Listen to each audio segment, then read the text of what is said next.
Hello friends, it's Becky at Sew and Stitches in Pocatello, Idaho, and today I'm going to show you how to make this fun shaded 4-patch block. Traditionally, you would have to cut out the square and some triangles to make this block, and you would be sewing on the bias. But today I'm going to show you how to use strips to make them. To make our blocks today, you're going to need 2 strips and some rectangles.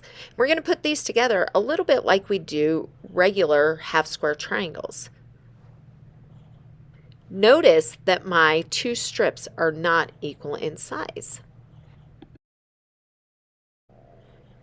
I'm going to sew my 2 strips together, and then I'm going to press towards the larger strip.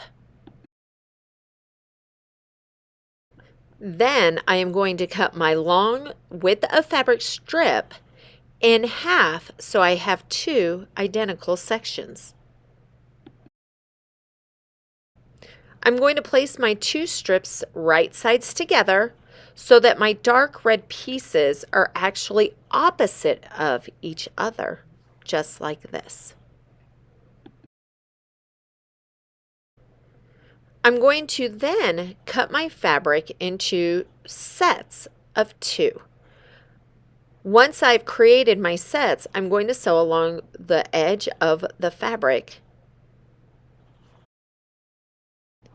I'm going to take my newly formed sections and I'm going to fold them in half and snip right in the center of my new piece.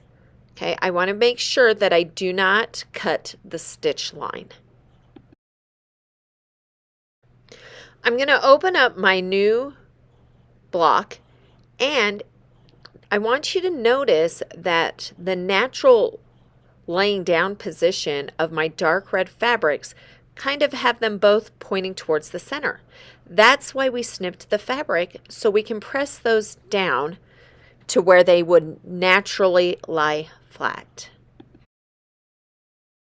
Once I have pressed my seams flat, I'm going to pair my strip sets with the background piece that I had cut at the beginning.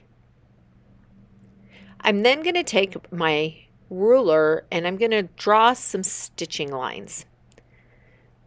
I want to be cognizant of these intersections. This is where my drawn line is going to go through because this is what I want to stitch, and I don't want to lose the points of my corners on this block. So I'm going to line up my ruler at a 45-degree angle. Notice how my 45 degrees is on the left-hand side of my fabric, and my straight edge is right through that intersecting point. I'm going to draw through both of those intersecting points, and then I'm going to take this to the machine and sew them.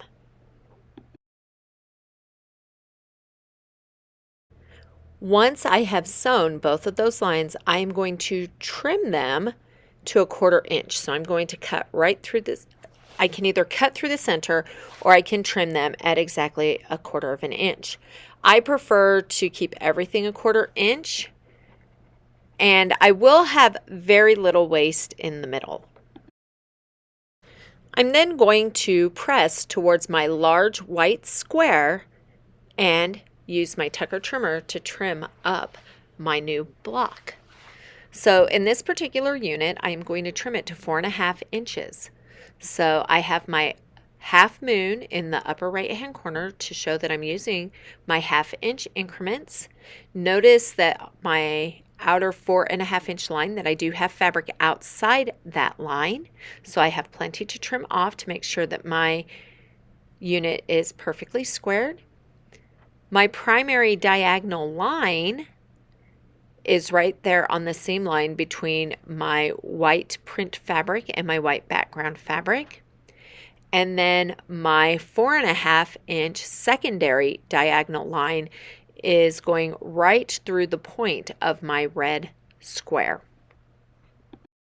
I am going to use my rotary cutter to cut up along the right side of my new unit and across the top. And then I'm going to lift my trimmer turn my fabric 180 degrees and line up for my next cut. I'm now going to line up my tool the same way that I did previously. My fabric that I just trimmed off will line up squarely in my 4.5 inch trim lines that are marked on my tool. And then I will also use my primary diagonal line to line up my seam line between my white background fabric and my white printed fabric.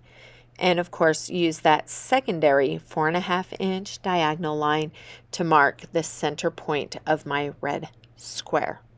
Once I have all of those lines in place, I can trim up the right side of my square and across the top. Once I have trimmed up my block, I have a perfectly square shaded 4-patch. This particular unit is a lot of fun in creating great patterns in my quilts, and it's one of the fun ones to make once I've mastered the technique. Thanks for joining me today. If you have any questions, please feel free to reach out to us, and we hope to see you soon on our next video. This is Becky for Sew and Stitches. Have a wonderful day. Bye-bye.